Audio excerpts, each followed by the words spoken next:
Hello students, welcome to science tutorial. SGT maths की class में नए टॉपिक जिसमें मैंने आपको कुछ इस तरह की थ्योरम्स दिखाई थी। आप 53 लास्ट टर्न पे कर चुके हैं और अब मैं आपको 54 से पूरी लिस्ट 55, 56, 57, 58 के आंसर्स बता रहा हूँ। ये किस टाइप के क्वेश्चंस हैं। ये ऊपर जो थ्योरम है एपीबी, बीपीडी और सीडीपी का सम 360 होता है। इस पैटर्न पे काम होता है जिसमें हम बीच में एक लाइन ड्रॉ करके दोनों एंगल को किस किस के बराबर करते हैं, किस किस के ऑल्टरनेट करते हैं, वो हम यहाँ पे सीख रहे हैं। इस वीडियो के अंदर आपको इन सब के आंसर्स मिलने वाले हैं। तो शुरू करते हैं और ये आपको बहुत कुछ सिखा के जाने वाला है, तो आप रेडी रहें, ठीक है ना। सामने एग्जाम्पल 4 से हम स्टार्ट कर रहे हैं। वो एक एग्जाम्पल 4 की वजह से अपन को इतने सारे सम्स की प्रैक्टिस करनी पड़ रही है 58 तक, ठीक है। इस वीडियो में 58 तक। तो शुरू करते हैं आज की क्लास। 54 ये कहता है, जो क्वेश्चन है वो एग्जाम्पल 4 है बुक का, ठीक है। एनसीईआरटी चैप्टर 6 क्लास 9 के लिए मेरा आपसे कहना है, इसमें इन्होंने बोला है PQ पैरेलल टू RS है, अच्छी बात है। और MXQ 35 है, ये एंगल 35, ये वाला नहीं, ये बाहर वाला नहीं, अंदर 135 है। MYR 40 डिग्री, MYR ये 40 डिग्री। तब आपको XMY चाहिए, XMY ये अंदर वाला पूरा एंगल चाहिए। अब अंदर वाले को हम दो पार्ट में डिवाइड करते थे। कल आपको लास्ट टाइम पे मैंने जो थ्योरम सिखाई है, दो लाइंस हैं और उसमें आपको ये कहा गया है कि ये वाला एंगल 1, ये 2, ये 3, बीच वाले तीनों सब का सम 360 होता है। और मैं आपको ये वाली बात भी बता दूं, आपको ये भी बात सिखाई थी, ये जो बाहर एंगल बने, ये जो बाहर एंगल बने, इन दोनों का सम अंदर होता है। इन दोनों का सम लीनियर पेयर 180, इन दोनों का सम लीनियर पेयर 180, इन दोनों का सम जो होता है बाहर वाले का अंदर दोनों के बराबर होता है। अब इसको हम जल्दी से सीखना चाहें तो हम ऐसे कह सकते हैं, हम एक लाइन ड्रॉ करेंगे, ये M है ना, यहाँ पे एक लाइन ड्रॉ करेंगे AB। इससे हमें दो एंगल आ गए, एक ही आ गया, ये एक ही आ गया, ये हो गया। हमें ये जो XMY फाइंड करना है, इसको मैंने A और B दो पार्ट में ले लिया, ये हमें फाइंड करना है, ये हमें फाइंड करना है, ऐसा समझो।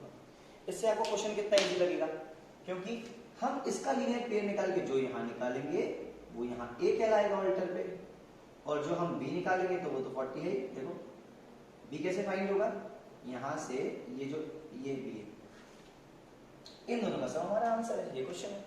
क्योंकि यहाँ जो लीनियर पेयर बनते हैं 180 बनाता है। तो मेरा आपसे कहना है, आप यहाँ से शुरू करें। जब हम सॉल्यूशन शुरू करेंगे, मैं इसको यहाँ दिखा रहा हूँ, देखें आप गौर से। जब हम सॉल्यूशन शुरू करेंगे तो सॉल्यूशन में हमें क्या क्या और कितना कितना काम करना है। हम सॉल्यूशन में कहेंगे कि जो गिवन है वो लिखते हैं हम PQ parallel to RS given है, अच्छी बात है, इसको मत बना लो। हम एक लाइन ड्रॉ करेंगे AB, ये भी है ना, AB पैरेलल टू PQ या RS, एक ही बात है। आप PQ के कराओगे तो सेकंड बनाओगे, और वो दोनों इन दोनों के कॉम्बिनेशन से PQ parallel to AB RS तीनों के हो जाएगा, AB लाइन तीनों के हो जाएगी।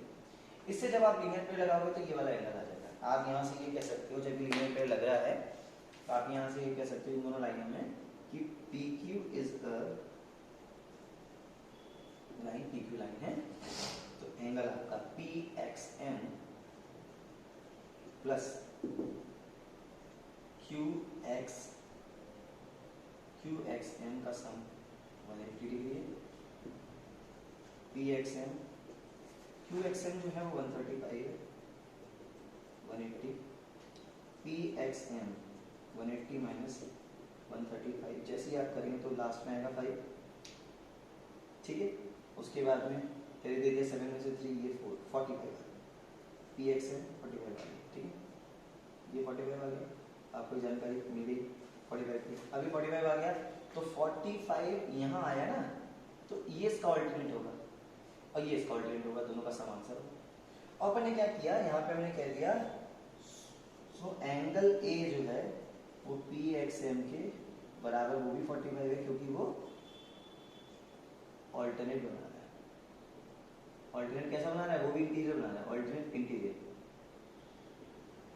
क्योंकि लाइन हमारी PQ पैरेलल है। इतनी बात समझ में आ रही है तो आप बोलें, इस बात को मेरे साथ में समझ के चलें। सारी बातें समझ में आ गई। PQ पैरेलल है RS के, एक लाइन ड्रॉ करी तो A इसके ऑल्टर हो गया, B इसके ऑल्टर हो गया, तो वो इसके इक्वल बनेगा, तो हमने 45 इसको निकाल लिया, A हमारा 45 हो गया। ठीक है, अब हमें क्या करना है, एक इतना सा काम करना है, एक ही वैल्यू आ गई। इतना करने के बाद आप इसको भी अल्टरनेट कह दो। कौन, एंगल जो बी है वो उसका नाम क्या है, बी एम वाई, वो 40 डिग्री है, वो भी तो अल्टरनेट है क्योंकि वहां भी बी के पैरेलल टू ए बी। ऐसा हो गया, R S parallel to A B, वो भी हो गया। अब हम कहेंगे नाउ फाइनल आंसर, नाउ जो एंगल हमारा एक्स एम वाई है वो एंगल ए और एंगल बी के सम के बराबर है। ए की वैल्यू अल्टरनेट से आई थी 45, बी की आई 40, तो दोनों का सम 85। अब आपको इन चीजों के लिए ये सीख लेना है, 85 आ गया आंसर। आपको इन चीजों के लिए ये सीख लेना है कि हमने दो चीजें सीखी कि 135 अंदर वाला और ये बाहर वाला, इनका सम तो 360 होता है, लेकिन जो बाहर बाहर और अंदर वाला बनता है वो उनके सम के बराबर होते हैं। मतलब ये अंदर बनता है, ये अंदर बनता है, इन दोनों का सम कर दो तो अंदर वाला आ जाएगा। और ये बाहर बाहर वाले ये दिए होते तो हम 360 वाला प्रोसीजर लगाते हैं। एक दो सम इसी पैटर्न के और है जो हमारी लिस्ट में है 54 के बाद आगे, वो हम सीखने जा रहे हैं। कुछ डायग्राम्स आ रहे हैं उसमें अपन अप्लाई करेंगे, उनको हम कैसे कैसे कर सकते हैं, तो वो भी हम जल्दी से देख लेते हैं, ठीक है ना, वो भी साथ साथ देख लेते हैं जिससे मेरी प्रैक्टिस हो जाएगी। इसी पैटर्न के अपने पास दो डायग्राम और आ गए हैं जो नंबर 55 और 56 का है, ठीक है। इसको आप समझें, एक में अंदर वाला एक्सपेंड करना है, एक में बाहर वाला एक्सपेंड करना है। पहले में A B parallel to D है, ये 135 है, ये 140 है, और दूसरे में फाइंड एक्स बाहर वाला करना है, उसमें 110 120 है। तो हमें क्या करना पड़ेगा, क्या हम लाइन ड्रॉ करें, ये बिना लाइन ड्रॉ करे कर सकते हैं, जैसे मैंने आपको लास्ट सेवन में बताया था। आप अंदर वाले दोनों और इसका सम 360 फाइंड करते हैं, क्योंकि ये थ्योरम होती है जब इफ हम यहाँ से इतना ही सॉल्यूशन है, बहुत छोटा सा सॉल्यूशन है, हम यहाँ पे इतना से ही कहने वाले हैं। आप देखना जरा अच्छे से सॉल्यूशन में कि if A B parallel to D है, सो एंगल ए ये वाला, एंगल सी मतलब ए सी डी, और एंगल ये फुल डी, इसका सम 360 होता है। ऐसी प्रॉपर्टी होती है, हम थ्योरम से कर चुके हैं। ए को 135 रख दो, ए सी डी को x रख दो, और ये डी को 140 रख दो, आपका आंसर आ जाएगा। कुछ भी नहीं करना, इतना ही छोटा सॉल्यूशन होता है। x को यहीं रख लो, 360 के पास 140 को भी ले जाओ, 135 को भी ले जाओ, या दोनों के सम को ले जाओ। हम सम करके ले जाते हैं, सम करके ले जाएंगे तो आंसर आएगा नेगेटिव में 5 7 और 275, ठीक है। ये 275 हो गया तो 360 में से 275 माइनस करेंगे तो जो आंसर आएगा वो x होगा।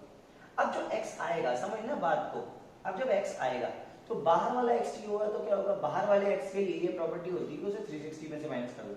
इसको मैं निकालूंगा तो मैं 360 से माइनस करके निकालूंगा। ये तो सादा आंसर, अंदर वाला x हो तो ये ऐसे आएगा 1 2 3 का सम, ठीक है। अब सुनना जरा, इसका सम हम निकालें तो 360 से माइनस करने पर हमारा जो आंसर आ रहा है वो ये सामने है।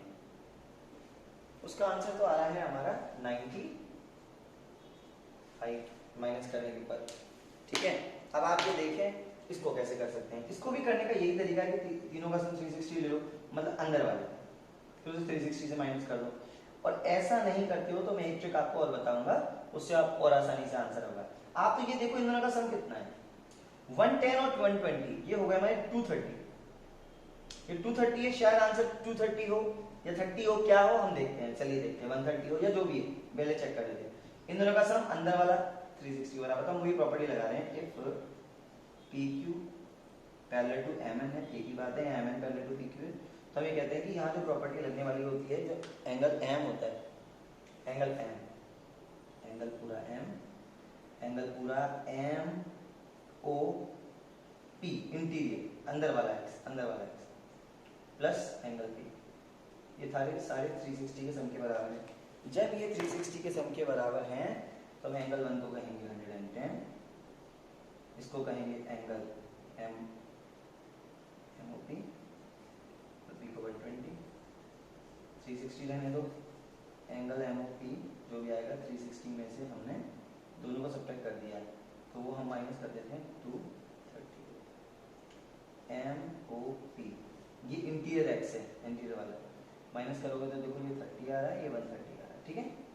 अब जो 130 आ रहा है हमें चाहिए एक्स बाहर वाला, तो हम एक काम करेंगे, इसको इसका रिफ्लेक्स निकाल देंगे, मतलब बाहर वाला, तो हम ये कहेंगे x जो है बाहर वाला, मतलब इसको हम नाम दे रहे हैं एक्सटीरियर एंगल x, वो होगा 360 माइनस 130, वो हो गया हमारा फाइनली 230। अब आप ये सोचो, ये 230 इन दोनों का सम था, क्यों ना हम इसको प्रोड्यूस करा लेते, तो ये जो बनता वो यहां बनता, ठीक है, और इसका ऑल्टर 120 यहां बनता, मतलब इन दोनों का सम यही होता है। मतलब ऐसा सम बाहर वाला है तो इन दोनों का सम कर दो, और अंदर वाला है तो इसका लीनियर पेयर और इसका लीनियर पेयर, उसका सम कर दो, उससे आ जाएगा। हमने ये तो किया था, ये तो वैसे भी प्रॉपर्टी से कर सकते हैं, ये एक नए पैटर्न से बता दिया मैंने। तो ये एक्सटीरियर एक्स है, ये इस तरह से होते हैं। तो इसको आप नोट डाउन कर सकते हैं, वीडियो को पॉज करके और क्वेश्चन को समझ सकते हैं। 230 आ गया एक्सटीरियर एक्स जिसे हम बोलेंगे, ठीक है। अब आगे चलते हैं अपन, जो ये 2 सम्स और हैं इनके भी हम आंसर्स देख लेते हैं, इनको भी समझ लेते हैं, ये हमें क्या सिखाते जा रहे हैं। अब की बार भी बाहर वाला एक्स मांगा है, लाइन पैरेलल्स है, बाहर वाला एक्स है, इसमें अंदर वाला एक्स है, यहाँ पर अंदर वाली वैल्यू दे रखी है। तो ये तो मैंने आपको पहले सिखाया है कि यदि आप ये लाइन ड्रॉ कर लेते हो, आप ए बी सी डी में एक लाइन ड्रॉ कर देते हो, मान लो इसका नाम हम ई मान लेते हैं, ई और ये, तो आप ये देखोगे 30 का ऑल्टर यहाँ बनता है, 45 का ऑल्टर यहाँ बनता है, दोनों का सम हो गया आपका, दोनों का सम कंप्लीट हो गया 75। अब आपको x चाहिए, तो आप 360 में से माइनस कर दो ना, आ जाएगा, इजी। आप जैसे नेमिंग कर देते हैं, जैसे मैंने ए और बी कर दिया, जैसे आपको अंदर वाला x चाहिए, पहले अंदर वाला आएगा देन बाहर, यहाँ तो अंदर ही चाहिए, बाहर वाले की जरूरत नहीं है, 360 से माइनस करने की।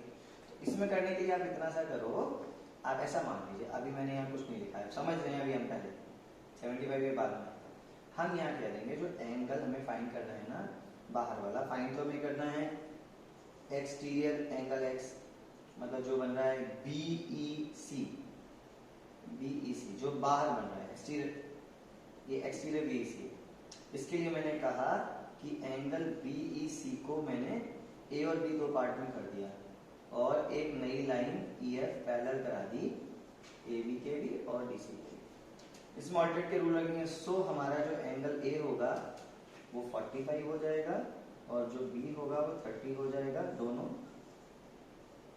ऑल्टरनेट बनेंगे। सो जो आपका जो एंगल BEC A और B के सम के बराबर हो जाएगा। A को कर दो 30, उसको कर दो 45, A को कर दो 45, A 45 में और B कर दो 30, से क्या मिला, ये दोनों हो गए 75, हो गए कि नहीं हो गए, BEC 75 हो गए। हमें एक्सटीरियर चाहिए, हमने यहाँ पे देख लिया है, जो मैंने आपको पैटर्न बताया है इसमें से आ गया, लेकिन एक्सटीरियर BEC कैसे आएगा, एक्सटीरियर वाला एंगल रिफ्लेक्स करके आता है, एक्सटीरियर एंगल x, हम ये कहेंगे 360 माइनस एंगल BEC, ये एक्सटीरियर x या एक्सटीरियर BEC है, एक्सटीरियर वाला तो 360 से माइनस करके आता है, 360 में से 75 माइनस कर दो, आपका आंसर आ जाएगा। मतलब कि 45 और 30 जो है ना सम 360 से माइनस करने पे आ जाता है, और यहाँ वाले में यही गेम 0 होगा, सम 360 होगा, 360 तो करना ही पड़ेगा बाहर वाले के लिए, ठीक है आसान। आप लोग भी अपना सॉल्यूशन के लिए आंसर लिख सकते हैं, 360 माइनस 75 285 आ गया, ठीक है, आपके सामने हो गया, ये क्लियर है। लेकिन बस इसको करना है आपको अपने आप, आई क्या है कि ये प्रॉपर्टी मैंने सिखाई थी थ्योरम के अकॉर्डिंग 1 2 3 ये तीनों का सम 360 होता है। If AB parallel to CD है तो एंगल A, एंगल E और एंगल C 360 होता है। हम A को रखेंगे 108, EX ये 112 और 360, X को यहीं रखा, 360 में से हमने डायरेक्ट पूरे 220 को धर लिया, ये क्या मिला 140, 140 आ गई आंसर। 112 और ये कितने हो गए 8 और 12 20 20 और 220 माइनस करा दिया 148, इन तीनों का सम 180 और इन तीनों का सम 360। वैसे कराते हैं तो इसको प्रोड्यूस करा के पहले इसका ऑल्टर निकालते तो फिर 360 लाना पड़ता, बात वही होती घुमा के, क्योंकि दो पैटर्न है इसको करने के। इस तरह से ये जो आपकी मैंने जो आपको लिस्ट 58 तक दी हुई है, आपका टॉपिक जो है वो कंप्लीट हो गया है। ये जो टॉपिक आपके सामने था वो कंप्लीट हो गया है आपका, 53 हो गया है, 54 55 57 58। जिन्होंने 50 अभी तक 3 नहीं देखा है तो वो मैं डिस्क्रिप्शन में लिंक दे रहा हूँ, तो आप उसको वहाँ से देख के पहले 53 को करना, देन आगे लिस्ट को कंप्लीट करेंगे। तो या एग्जाम्पल 4 के बेस के सारे क्वेश्चंस यहाँ हो गए। अब हम नए टॉपिक के काम करेंगे जो हमारी थ्योरम है, ठीक है। ऑल द बेस्ट, इसको रेडी कर लो। और जो नई लिस्ट आ रही है, बस एक एक्सरसाइज और बची है, चैप्टर खत्म होने वाला है बहुत जल्दी। All the best.